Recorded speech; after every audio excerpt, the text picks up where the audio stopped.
It's me. Can you believe that, man? The last word. Yeah, that's right. You got it. Last word. All right. Welcome back to The Last Word. We have another great episode for you. It is the beginning of the play-in, not the playoffs, but the play-in. The first round of the NBA second season. The playoffs is starting, and it is going to be fantastic. Let's start off with our hometown favorite, the Toronto Raptors. But before we get there, let's ask you to subscribe and like the channel and actually join the debate. So we want to bring in I guess, sports contributor to the show, Jason Sham. Welcome to the show. What do you think the Toronto Raptors' chances are against the Chicago Bulls? I know they're home, but what do you think the Toronto Raptors' chances are against the Chicago Bulls in the play-in Do you know what? tournament? So Raptors are pretty good at home, give them that. But all season long they've been struggling. I think with Chicago coming into town, DeRozan's on fire. He needs revenge. He's still very sad angry about being traded from Toronto. So, he's the best mid-range shooter in the game. He's gonna come with a vengeance.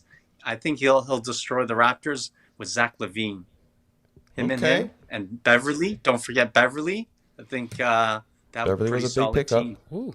Yeah. The big pickup. Yeah, okay. So we want to actually ask our co-host Karen to join the show right now. And Karen, you heard Jason talk about his pick. A lot of Toronto fans and supporters are going to be feeling a little shook on that. Well, on that take. He brought off the the take. bat. He brought the take. So what? One thing I will push back with, I think I heard him say DeMar DeRozan, the best mid-range shooter in the game.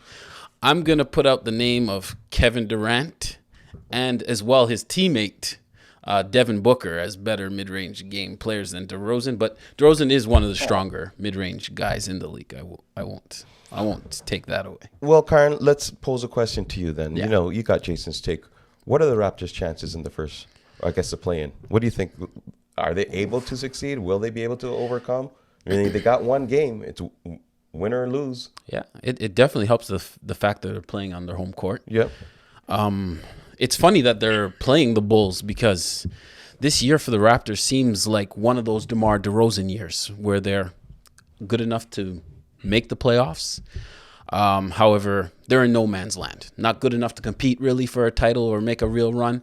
And obviously not poor enough to be in a situation to get a high-end draft pick, especially this year with Victor on available for one of those bottom-end teams. As for the Raptors, I expect them to beat the Bulls. A tight game. I don't see Levine and DeRozan and Vucevic. I'm not a fan of Vucevic. I don't see them coming into Toronto and beating the Raptors. So I got the Raptors winning tomorrow in the play-in, at least that first game. Well, you know what? That is a good take, and I'm going to have to disagree with you because one thing we have to realize is that DeRozan, since he's been traded, he's been somewhat of a Raptor killer. And his mid-range, just like Jason said, is killer. I would not say it's the number one, but it will be, I guess you can put it top three up there. His mid-range, top three, top four. DeRozan has solidified himself as a really perfectionist at the mid-range game. So when it comes to my pick, I'm going to go with this. I'm going to say this. I'm going to go back to 1991. I'm going to say that was a revenge year when Michael Jordan was hearing critics all over and saying he couldn't get it done. They were saying, can Michael Jordan, is he good enough? Yeah, he has all the accolades, but can Michael really get the job done?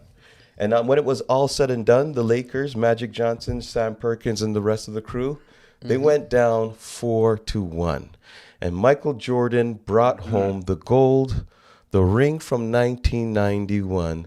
And I think that's what DeRozan's going to put on his sleeve. He's going to wear this chip. He's going to bring back the ghost of Michael Jordan from 1991. And he's going to perfect the Jordan fadeaway.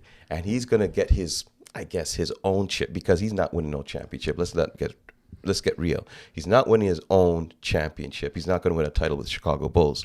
But DeRozan will win his title, his personal title, by taking out the Toronto Raptors on what we think is our home court, but in reality, it's DeRozan's home too. He's been here for many years. That home court wasn't very friendly to him in many of those playoff series as a Raptor. Well, no, it wasn't. With his 33% shooting from the field, and constantly being ousted by the Cavs. I don't know if that court is a very friendly court. Well, let's hope so. Jason, do you want to add any last words before we end this segment? Yeah, I think tomorrow really realize the Raptors season is over. The whole team is going to be demolished. Van Vliet is gone. It's going to be a rebuild after tomorrow. You'll see. Quick, let me get something here before you. So you're leaning towards the Raptors tearing this down and I guess rebuilding it. Where do they go first? Who do you move? Who's no longer a part of this team moving forward? Van Vliet. Van Vliet for sure is gone. Okay. Maybe OG if we can get something back for him. But I think those two are probably gone. Maybe Siakam, but we'll see. So complete teardown. Complete teardown. We keep Barnes and build around him. Keep Barnes, okay. Keep Barnes. Okay. Well, that's.